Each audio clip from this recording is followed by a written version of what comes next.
président de la République, chef de l'État, chef du gouvernement, a présidé le Conseil des ministres de ce jour, mercredi 8 mars 2017. On peut retenir trois dossiers majeurs. Le premier concerne le projet de décret portant transmission à l'Assemblée nationale pour autorisation de ratification d'une convention, la Convention Médicrime. La Convention Médicrime est une convention de droit pénal contre le trafic des faux médicaments et les infractions similaires qui menacent la santé publique. Cette convention du Conseil de l'Europe est ouverte à tous les pays et elle est entrée en vigueur le 1er janvier 2016. La Convention vise à prévenir et à combattre les menaces qui pèsent sur la santé publique des populations. Cette Convention incrimine certains actes, protège les droits des victimes des infractions établies conformément à la Convention. La ratification par le Bénin de cette Convention participe de la volonté du gouvernement de renforcer la législation sur le trafic des faux médicaments et la vente illicite des produits pharmaceutiques. Par ailleurs, notre pays a abrité de nombreuses rencontres dédiées à la lutte contre les faux médicaments. Il s'agit en l'occurrence de la rencontre internationale de Cotonou d'octobre 2009, initiée par la Fondation Chirac et ayant débouché sur l'appel des chefs d'État et de gouvernement contre les faux médicaments. Il s'agit aussi du forum organisé à Cotonou en octobre 2016 sur la qualité du circuit d'importation et de distribution des médicaments. En outre, le gouvernement affiche dans Bénin Révélé un volet qui est relatif à l'amélioration des services sanitaires, volet qui prévoit notamment des actions de lutte contre la contrefaçon des produits médicaux et la distribution de faux médicaments. Ces actions de lutte ont été récemment engagées et seront poursuivies contre les acteurs de commerce illicite de médicaments. La ratification de la Convention Médicrime s'inscrit donc dans cette stratégie et vise à améliorer les services sociaux de base, à renforcer l'assainissement du sous-secteur pharmaceutique, et ce, dans l'intérêt de la santé des populations.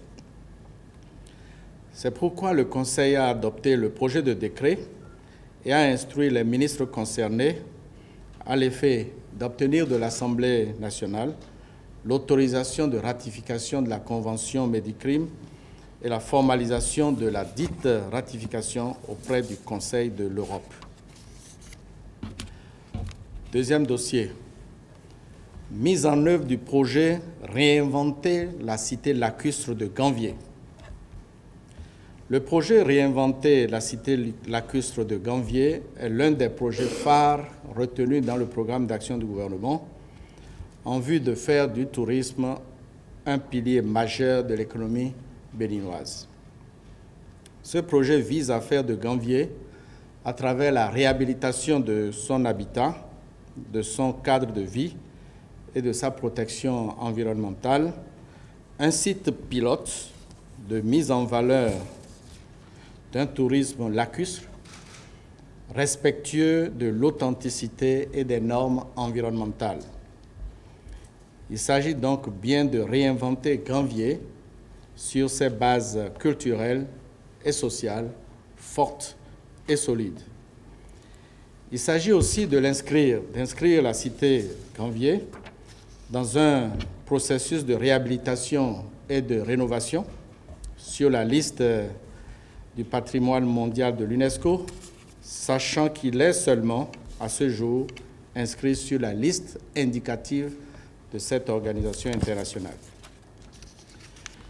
Le Conseil a pris connaissance de l'étude de faisabilité de ce projet il a instruit le ministre du Cadre de vie et du Développement durable à l'effet de faire engager les études de détail qui porteront sur 9 secteurs d'intervention, à savoir l'urbanisme, la rénovation de l'habitat, les équipements de confort, la santé, l'enseignement, la formation continue, l'environnement du lac, la pêche et le tourisme.